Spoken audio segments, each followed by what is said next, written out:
va aller faire un petit tour du côté sentimental pour voir ce qui vient à toi prochainement. À partir du moment où tu vois ce message, je dirais entre 2 et 3 mois. Oh là là, c'est loin. Non, c'est pas loin.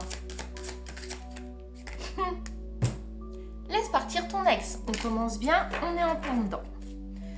Ça va te demander un effort, inévitablement. Mais c'est essentiel pour toi, en fait, tout simplement. Alors oui, il y avait de la chimie, oui, il y avait de l'attirance. Pour autant, c'est pas suffisant. Bon, maintenant que tu as laissé partir ton ex et que tu envisages donc de le laisser derrière, qu'est-ce qui vient à toi? Si tu es derrière ton écran en train de te dire « Oui, c'est de la merde », reste optimiste pour ta vie amoureuse. Pour ceux qui me suivent et qui entendent la majorité de mes vidéos, aime-toi d'abord.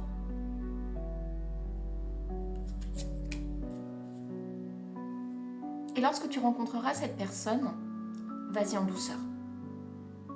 Il n'y a pas d'urgence. Ton bien-être, ton amour-propre et ce que tu entreprends pour toi est primordial.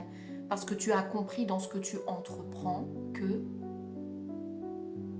ton bonheur, ton bien-être, ce sentiment d'entièreté ne dépend pas de ce que quelqu'un de l'extérieur va te donner. Donc tu y vas tranquille.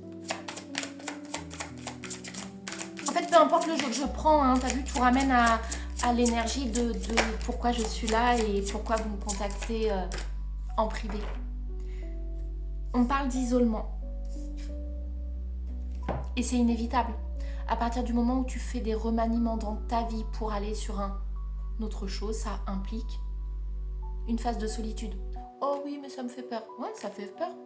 Mais ça ne devrait pas. Et c'est dans le silence que tu auras de grandes réponses. Mais il suffit d'écouter. Très bientôt. Réconcilie-toi avec toi-même. Et ton ex, il va pas te faciliter la tâche.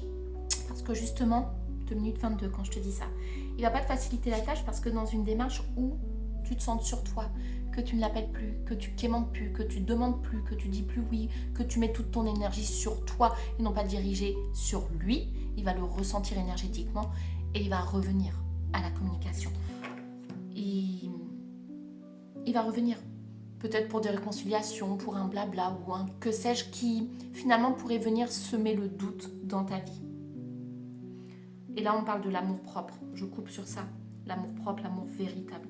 Engage-toi en premier lieu avec toi-même. Et tout le reste prendra place de façon extrêmement naturelle. Donc, c'est plutôt positif. Et ce quelqu'un que tu vas rencontrer demain, dans le futur. Quand je dis demain, c'est pas demain. On est vraiment sur un quelqu'un, on a de l'engagement, on a le mariage, bon, pas le mariage à proprement parler, mais vraiment cette notion d'engagement, un quelqu'un qui, a priori, serait sur la même longueur d'onde que toi en termes de relation. Bon. Je m'arrête sur ça. Désolée pour le bac.